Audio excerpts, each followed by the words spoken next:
আজ আমরা যে এক্সপেরিমেন্টটি করব সেটি হলো পিন মেথডের সাহায্যে একটি লিকুইডের রিফ্র্যাক্টিভ ইন্ডেক্স বার করা এবং একটি বাই কনভেক্স লেন্সের ফোকাল লেন্থ বার করা। তো তার জন্য আমাদের যে সেটআপটি দরকার হবে সেটি হলো একটি বাই কনভেক্স লেন্স, যেমন তোমরা দেখতে পাবে এক্ষেত্রে এটি হলো আমাদের সেই বাই কনভেক্স লেন্স, একটি গ্লাস প্লেট এখানে আমরা বসিয়েছি সেটিকে, এবং একটি স্ট্যান্ড যেখানে আমরা একটা পিনকে লাগাতে পারব। এই হলো আমাদের সেই পিনটি, এবং মেজারমেন্ট করার জন্য একটি স্কেল। আমরা এই ক্ষেত্রে একটা 30 সেন্টিমিটারের একটা স্কেল ব্যবহার করছি। প্রথমে আমরা স্ট্যান্ডের উপর আমাদের লেন্সটিকে, আমাদের গ্লাস প্লেটটিকে বসালাম এবং তার উপর আমরা লেন্সটিকে বসিয়েছি এবং আমরা স্ট্যান্ডের সঙ্গে একটি পিনকে লাগিয়ে দিয়েছি, যেমন তোমরা দেখতে পাবে এক্ষেত্রে। তাহলে এবার আমরা ফোকাল লেন্থ মেজার করার জন্যে আমরা আমাদের এই পিনটিকে ওপর এবং নিচে মুভ করাবো এবং দেখব যে লেন্সের মধ্যে এই পিনটির যে ইমেজ দেখতে পাওয়া যাচ্ছে সেই ইমেজের সঙ্গে পিনটি ঠিক টিপ টু টিপ টাচ করছে কিনা। যদি টিপ টু টিপ টাচ করে তারপরে আমরা এক্সপেরিমেন্টটা করার দিকে এগোব। তো যেমন আমরা বলেছি, আমরা ইনস্ট্রুমেন্টটা এখানে সেট করেছি। এক্ষেত্রে তোমরা দেখতে পাবে যে আমরা একটা পিন লাগিয়েছি, যেটি হলো এখানে।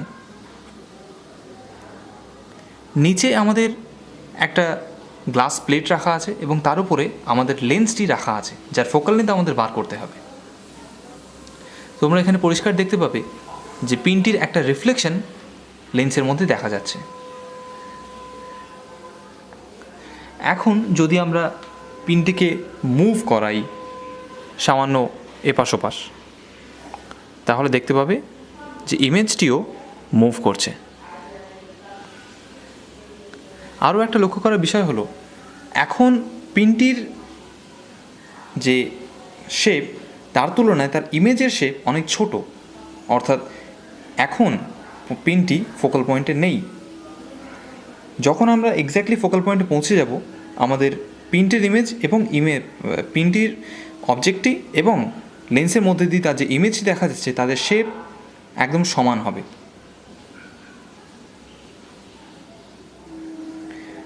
এবার যদি আমরা পিনটির হাইটটাকে আস্তে আস্তে চেঞ্জ করি, তাহলে তোমরা দেখতে পাবে ইমেজটিও আস্তে আস্তে বড় হচ্ছে। এবং এখানে একটা কথা মনে রাখা দরকার যে পিন এবং ইমেজটিকে অবশ্যই মাথায় মাথায় টাচ করিয়ে রাখতে হবে, যাতে করে তাদের মুভমেন্টটা আমরা বুঝতে পারি। এখন যদি আমরা আবার চেক করি ফোকাল পয়েন্টটি পৌঁছতে পেরেছি কি না, তাহলে দেখব যে না, এখনও পর্যন্ত আমরা ফোকাল পয়েন্টে পৌঁছতে পারিনি, অর্থাৎ পিনটিকে আমাদের আরও নিচে নামাতে হবে।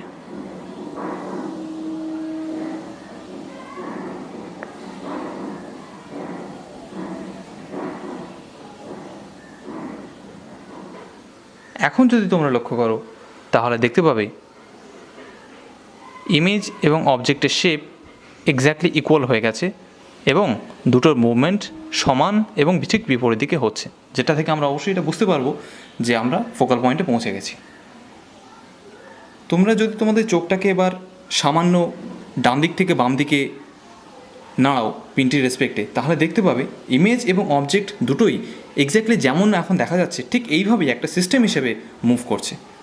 কিন্তু যদি ফোকাল পয়েন্টে না থাকে, তাহলে যদি চোখটাকে নাড়াও তাহলে দেখবে যে ইমেজের মুভমেন্ট অবজেক্টের তুলনায় বেশি হচ্ছে অথবা কম হচ্ছে।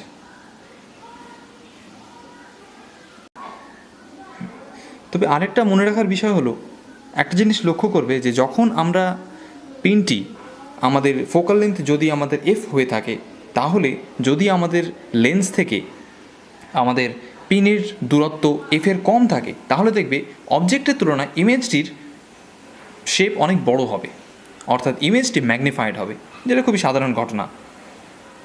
কিন্তু যদি ফোকাল লেন্থ এফের তুলনায় এই দূরত্বটা অনেক বেশি থাকে, তাহলে দেখবে ইমেজটি ছোট হচ্ছে।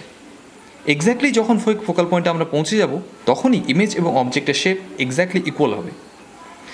তো এখন যেহেতু আমরা আমাদের ফোকাল পয়েন্টে পৌঁছে গেছি এবং আমরা যেভাবে বললাম সেইভাবে নিজেরা চেক করে নিয়েছি যে এক্ষেত্রে আমাদের ফোকাল পয়েন্ট, তাহলে এখন আমাদের কাজ হলো এই ফোকাল পয়েন্টের দূরত্বটা, অর্থাৎ ফোকাল পয়েন্টের ভ্যালুটা বার করা। সেটা আমরা মাপতে পারি একটা স্কেলকে, যদি আমরা প্রথমত লেন্সের উপর থেকে এই একটা স্কেলের সাহায্যে যদি আমরা লেন্সের উপর থেকে এই পিনের হাইটটা মাপি এবং তারপর লেন্সটিকে সরিয়ে দিয়ে যদি গ্লাস প্লেটের উপর থেকে পিনটির হাইট মাপি, তাহলে আমরা তাদের অ্যাভারেজ করে সেখান থেকে আমরা আমাদের ফোকাল লেন্থটা পেয়ে যাব।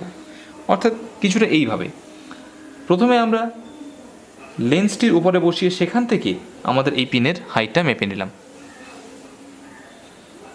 এবং তারপর লেন্সটিকে সরিয়ে দিয়ে গ্লাস প্লেটের উপরে স্কেলটিকে বসিয়ে সেখান থেকে এই পিনের হাইটটা মেপে নিলাম।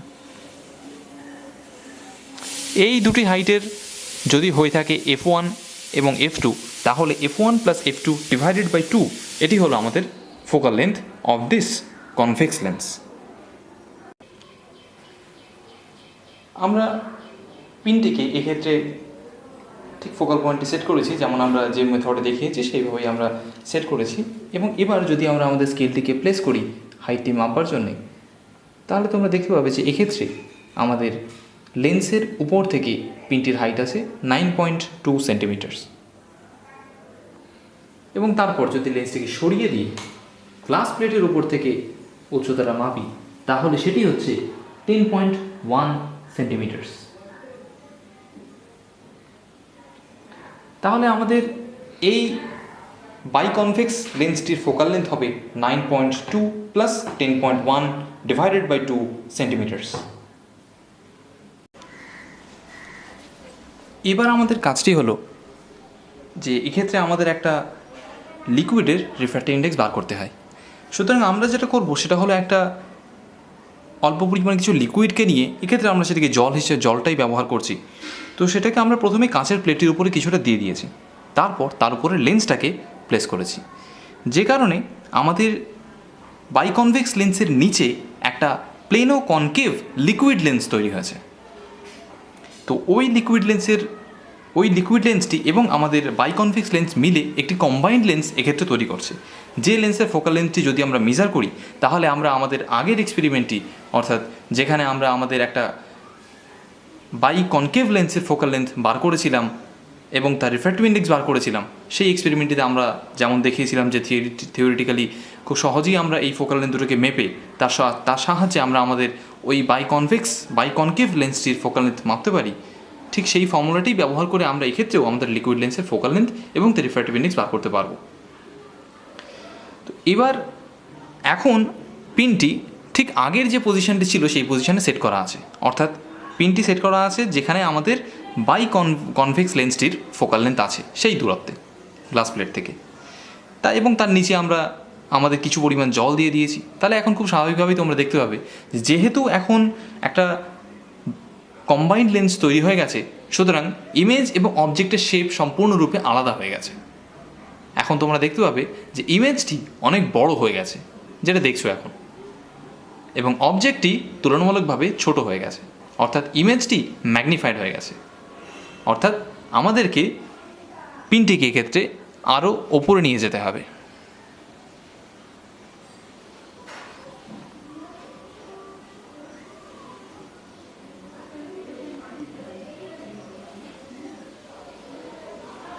এবং এই জায়গাটাতে তোমরা দেখতে পাবে যে দুটো ইমেজের শেপ একদম সমান হয়ে গেছে।